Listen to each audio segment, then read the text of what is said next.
नमस्कार प्रिय दर्शकों, मैं हूं एस्ट्रोलॉजर रवि गुप्ता और आ गया हूं कुंभ लग्न और कुंभ राशि वाले आपके लिए मार्च महीने का संपूर्ण मासिक राशिफल लेकर के मैं आपको बताऊंगा कुंभ लग्न और कुंभ राशि वाले कैसा रहेगा मार्च का महीना। ग्रहों की कौन कौन सी युति और ग्रहों का गोचर में कौन कौन सा परिवर्तन मार्च के महीने में आपके जीवन को किस प्रकार से लेके जाने वाला है। अगर जीवन में किसी प्रकार के ग्रहों के गोचर के अनुसार कुछ परेशानियां उत्पन्न होती हैं तो आपको कौन सा उपाय करना चाहिए, यह संपूर्ण बृहत जानकारी लेकर के मैं आपके सामने प्रस्तुत हुआ हूं।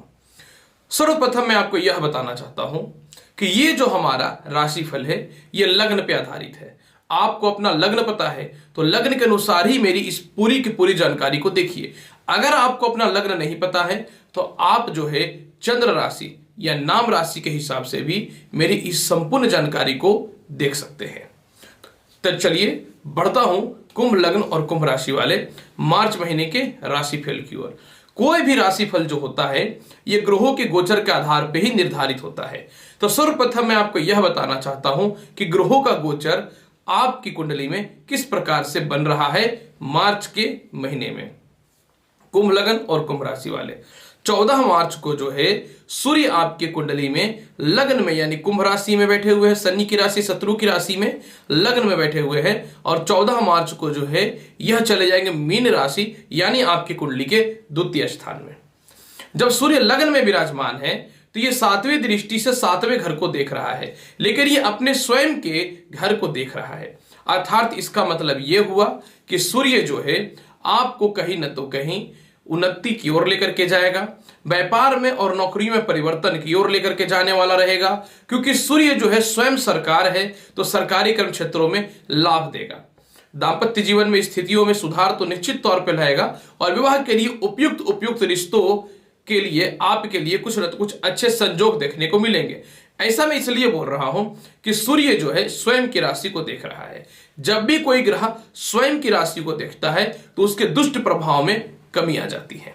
अब यहां पे दूसरी महत्वपूर्ण जानकारी को देखिए, क्योंकि सूर्य जो है 14 मार्च को द्वितीय स्थान में चले जाएंगे तो जब ये लग्न में रहेंगे उस समय और जब ये द्वितीय स्थान में चले जाएंगे उस समय भी सरकारी कर्म क्षेत्रों का लाभ मिलेगा। मेडिकल से रिलेटेड या फिर डॉक्टरी के कर्म क्षेत्रों से रिलेटेड लोगों के लिए भी लाभ की संभावनाएं बनेंगे। जो व्यक्ति कपड़ों से रिलेटेड कर्म क्षेत्रों में है, कुछ हद तक कृषि से रिलेटेड कर्म क्षेत्रों में है और यही नहीं कांच की वस्तुओं से रिलेटेड कर्म क्षेत्रों में है, आपके लिए भी जो है लाभ की संभावनाएं बढ़ेंगी। लेकिन 14 मार्च के बाद इसमें विशेष सहयोग और लाभ की स्थितियों को दिखाने वाला रहेगा। सबसे महत्वपूर्ण बात यहां पे यह भी रहेगा कि सूर्य जब 14 मार्च के बाद द्वितीय स्थान में चला जाएगा तो सरकारी कर्म क्षेत्रों में धन की प्राप्ति होनी प्रारंभ हो जाएंगी। प्रेम संबंधित बाधाएं दूर होने की संभावनाएं बन जाएंगी। प्रेम से विवाह के योग में 1000% गारंटी है कि सहयोग मिलेगा परिवार के लोगों का। और सर्वप्रथम महत्वपूर्ण यह भी रहेगा कि इस समय बैंक बैलेंस में वृद्धि के साथ परिवार के लोगों से तालमेल में भी विशेष सुधार के योगों को बढ़ाने वाला रहेगा। दूसरी महत्वपूर्ण जानकारी यहां पे यह देखिए कि बुध जो है 11 मार्च को कुंभ राशि में प्रवेश करेंगे। अभी फिलहाल आपकी कुंडली में द्वादश स्थान में बुध बैठा हुआ है मकर राशि में और यह व्यय का स्थान है। हालांकि ज्योतिष शास्त्र कहता है कि पंचमेश या केंद्र के मालिक या त्रिकोण के मालिक कहीं भी बैठते हैं तो वो अशुभ फल नहीं देते, पर मैं ज्योतिष के इस भाव से सहमत नहीं हूं, क्योंकि बहुत सारे लोग कुंडलियां दिखाने आते हैं और निश्चित तौर पे त्रिकोण में कोई ना तो कोई ग्रह इधर उधर बैठे ही रहते हैं। तो मैं इस बात से सहमत कहीं कदापि नहीं हूं। हाँ, कोई ग्रह उच्च वगैरह का रहता है तो मैं इस बात से सहमत हूं, लेकिन यह कन्फर्म है कि 11 मार्च तक जो है आपको लॉटरी सट्टा जुआ शेयर मार्केट से रिलेटेड में नुकसान की संभावनाएं बनेंगी। 11 मार्च तक जो भी व्यक्ति मैनेजमेंट से रिलेटेड कर्म क्षेत्रों में है, फूडिंग से रिलेटेड कर्म क्षेत्रों में है, सीए सीएस या फाइनेंस से रिलेटेड कर्म क्षेत्रों में है, कला से रिलेटेड कर्म क्षेत्रों में है, और क्योंकि बुध डायरेक्ट व्यवसाय के कारक होते हैं तो सभी प्रकार के व्यवसाय से रिलेटेड कर्म क्षेत्रों की बात अगर मैं करना चाहूं तो आपके लिए जो है निश्चित तौर पे 11 मार्च तक बुध तनाव, कष्ट, परेशानी और आय स्थिरताओं को दिखाने वाला रहेगा और 11 मार्च तक संतान संबंधित कष्ट भी थोड़े आपको देखने को मिलेंगे। लेकिन 11 मार्च के बाद जब बुध आपकी कुंडली में लग्न स्थान में आ जाएंगे तो त्रिकोण के अधिपति लग्न में जब विराजमान हो जाएंगे तो आपको इन सभी क्षेत्रों में विशेष लाभ की संभावनाएं देखने को मिलेंगे। तीसरी महत्वपूर्ण जानकारी कि शुक्र जो है अभी फिलहाल 17 मार्च तक आपकी कुंडली के लग्न में बैठे हुए हैं। आप त्रिकोण अधिपति लग्न में बैठेंगे, त्रिकोण केंद्र योग राजयोग की उत्पत्ति भी निश्चित तौर पे यह करेगा। और 17 मार्च को ये चले जाएंगे मीन राशि, यानी शुक्र जो है द्वितीय स्थान पे चले जाएंगे। जब ये द्वितीय स्थान पे चला जाएगा तो हो जाएगा मीन राशि में उच्च का, यानी जो भी व्यक्ति मीडिया से रिलेटेड, म्यूजिक से रिलेटेड, होटल्स मैनेजमेंट से रिलेटेड, ब्यूटी प्रोडक्ट से रिलेटेड, ब्यूटी स्पा से रिलेटेड, कॉस्मेटिक से रिलेटेड, फैशन डिजाइनिंग से रिलेटेड, फिल्म इंडस्ट्री से रिलेटेड, और इसके अलावा जो भी व्यक्ति होम डेकोरेशन से रिलेटेड या फिर फैशन से रिलेटेड इंजीनियरिंग के क्षेत्र वालों की मैं बात करना चाहूं तो आपके लिए पूरे का पूरा महीना अत्यधिक शुभ और लाभकारी है। बल्कि 17 मार्च के बाद अचानक धन की प्राप्ति भी इन क्षेत्रों में देखने को मिलेंगे। महत्वपूर्ण जानकारी यह भी सुनिए, 11 से 14 मार्च तक बुध आदित्य योग रहेगा, मतलब सूर्य और बुध साथ में रहेंगे, जो सरकारी कर्म क्षेत्रों में अचानक लाभ की संभावनाओं को बनाएगा और धन संबंधित स्थितियों को दिखाने वाला रहेगा। दूसरी महत्वपूर्ण जानकारी, 11 से 17 मार्च तक जो है बुध और शुक्र का लक्ष्मी नारायण योग बनेगा। जब लक्ष्मी नारायण योग बनेगा तो अचानक जो है धन की प्राप्ति के साथ, भाग्य साथ, प्रमोशन और भूमि मकान वाहन की एक अचानक योग बन सकते हैं। अगर मैं आपकी कुंडली में और अन्य क्षेत्रों की बात मैं करना चाहूं तो मंगल से रिलेटेड जो भी व्यक्ति हैं, यानी इलेक्ट्रॉनिक से रिलेटेड कर्म क्षेत्रों की बात मैं करना चाहूं, अग्निशामक से रिलेटेड कर्म क्षेत्रों की बात करना चाहूं, सॉफ्टवेयर से रिलेटेड, इलेक्ट्रॉनिक से रिलेटेड, इंजीनियरिंग के क्षेत्रों की बात अगर मैं करना चाहूं, सेना प्रमुख, पॉलिटिक्स या फिर बिल्डरशिप या फिर प्रॉपर्टी से रिलेटेड जो व्यक्ति काम कर रहे हैं, जो कोयला से रिलेटेड कर्म क्षेत्रों में है, या फिर जो व्यक्ति दलाली से रिलेटेड कर्म क्षेत्रों में है, आपके लिए मंगल और राहु का अंगारक योग बन रहा है, लेकिन पूरे महीने लाभ की संभावनाओं में कहीं से कमी नहीं करेगा। यानी पूरे महीने लाभ की संभावनाएं निश्चित तौर पे बढ़ाने वाला रहेगा। जो व्यक्ति लोहा से रिलेटेड कर्म क्षेत्रों में है, बड़े बड़े इंडस्ट्री बैठाए हुए हैं, चमड़े के व्यवसाय से रिलेटेड है, प्रॉपर्टी के रिलेटेड कर्म क्षेत्रों से रिलेटेड है, बिल्डिंग मटेरियल के कर्म क्षेत्रों से रिलेटेड है, आप लोगों की बात में करना चाहूँ, और मैकेनिकल इलेक्ट्रॉनिक्स, मैकेनिकल इंजीनियरिंग से रिलेटेड कर्म क्षेत्रों में है, आप लोगों के लिए स्वयं अपनी राशि का शनि निश्चित तौर पे लाभ, उन्नति की सफलताओं के रास्तों को निश्चित तौर पे खोलने वाला रहेगा।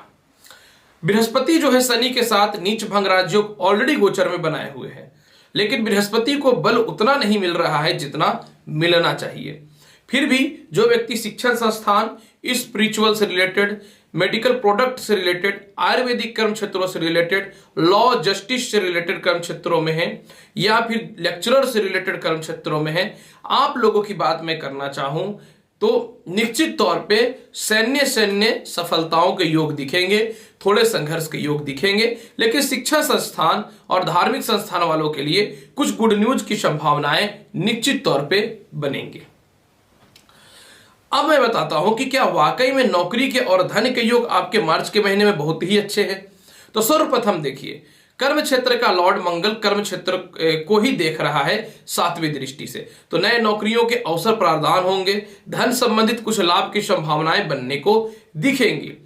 आय स्थान का मालिक जो है बृहस्पति है और धन स्थान का भी मालिक बृहस्पति है, लेकिन आय और धन की बात मैं करना चाहूं तो मंगल जो है 8वीं दृष्टि से आय स्थान को तो देख रहा है, यानी 11वें घर को, लेकिन अचानक किसी व्यक्ति के जीवन में अगर धन ना आए तो वह व्यक्ति सफल हो ही नहीं सकता है। यही कारण है कि 14 मार्च से जब सूर्य द्वितीय स्थान में चले जाएंगे और इसके बाद फिर जो है 17 मार्च से शुक्र द्वितीय स्थान में उच्च के हो जाएंगे, तो अचानक धन की प्राप्ति, विदेश यात्रा, फंसे हुए पैसों में जो है निकलना प्रारंभ हो जाएंगे, बैंक बैलेंस में वृद्धि होगा। इन सभी क्षेत्रों के विशेष लाभ देखने को आवश्यक तौर पे मिलेंगे। अब आगे की जानकारी अगर मैं प्राप्त करना चाहूं तो प्रेम संबंध और दाम्पत्य की बात अगर करूं तो प्रेम संबंध और दाम्पत्य की बात अगर करना चाहूं तो पूरे महीने प्रेम संबंध और दाम्पत्य में सुधार देखने को मिलेगा। लेकिन अगर पहले किसी ग्रहों के कारण रिलेशनशिप खराब हो चुका था या अस्थिरताएं आ चुकी थी तो 11 मार्च के बाद प्रेम संबंध में थोड़ा थोड़ा सुधार देखने को मिल जाएगा और 14 मार्च के बाद प्रेम से विवाह के साथ दाम्पत्य जीवन में सुधार के साथ धर्म पत्नी या फिर पति के द्वारा धन की प्राप्ति के योग भी दिखेंगे। भाई बहनों से रिश्तों की बात अगर करूं या सरकार के किसी कर्म क्षेत्रों से अगर रिश्तों की बात मैं करना चाहूं तो सरकारी कर्म क्षेत्रों वालों से 14 मार्च के बाद धन की प्राप्ति होंगे। पूरे महीने छोटे भाई बहनों से और बड़े भाई बहनों से धन की प्राप्ति देखने को मिलेंगे।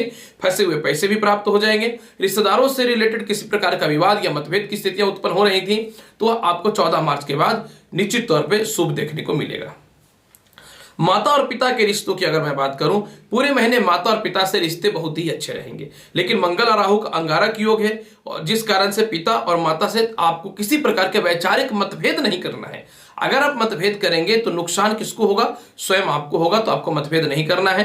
भूमि मकान वाहन संपत्ति से रिलेटेड लाभ मिलेगा, लेकिन आपको 11 मार्च तक प्रॉपर्टी विवाद, केस मुकदमा या किसी प्रकार के लिटिगेशन से बच करके रहना है। और 11 मार्च तक आपको कर्ज की स्थितियों से भी बच के रहना है और किसी भी हाल में 11 मार्च तक दूसरों के चक्कर में मत फंसिएगा, ना किसी का गारंटर बनिएगा। अगर कुछ होता है तो ये मत बोलिएगा कि हम नहीं बताए थे, ये याद रखिएगा। फिर 11 मार्च के बाद प्रॉपर्टी विवाद की समस्याएं, ससुराल पक्ष से रिलेटेड समस्याएं सभी दूर होने की संभावनाएं निश्चित तौर पे बन जाएंगी। शिक्षा और संतान की अगर मैं बात करना चाहूं तो सर्वप्रथम यह समझिएगा, 11 मार्च तक शिक्षा में बाधाएं दिखेंगी। 11 मार्च तक मेंटल टेंशन दिखेगा। 11 मार्च तक अस्थिरताएं शिक्षा में दिखेंगे। 11 मार्च के बाद शिक्षा में विशेष वृद्धि के योग दिखेंगे। 11 मार्च के बाद जो है उन्नति और सफलता के विशेष रास्ते खुलने प्रारंभ हो जाएंगे और 11 मार्च के बाद फिर जो है शिक्षा संबंधित लाभ के साथ में कोई उच्च नौकरी के योग भी दिखेंगे जो पेंडिंग पड़ा हुआ था। संतान की उन्नति या संतान कंसीव नहीं हो रहा था, इसका गुड न्यूज 11 मार्च के बाद मिलना चालू हो जाएगा। 11 मार्च के बाद फिर जो है आपकी कुंडली में जो है लॉटरी सट्टा जुआ शेयर मार्केट में विशेष लाभ की संभावनाएं निश्चित तौर पे बन जाएंगे। शत्रु आपको कुछ नहीं कर पाएगा 11 मार्च के बाद। कर्ज की स्थितियों में भी सुधार दिखेंगे। स्वास्थ्य आपको 11 मार्च तक सिर में दर्द, पैरों में नसों का खिंचाव, पेट संबंधी थोड़ा डाइजेस्टिव प्रॉब्लम और इसके अलावा जो है राहु और मंगल की युति के कारण, अंगारक योग के कारण हल्का फुल्का चेस्ट में पेन हो सकता है, लेकिन 11 मार्च के बाद इन सभी में सुधार निश्चित तौर पे देखने को मिलेंगे कुंभ लगन और कुंभ राशि वाले। अब मैं आपको बताता हूं कि उपाय क्या करना चाहिए, क्योंकि देखिए बिना उपाय का तो कोई भी भविष्य फल बोलना ही बेकार है।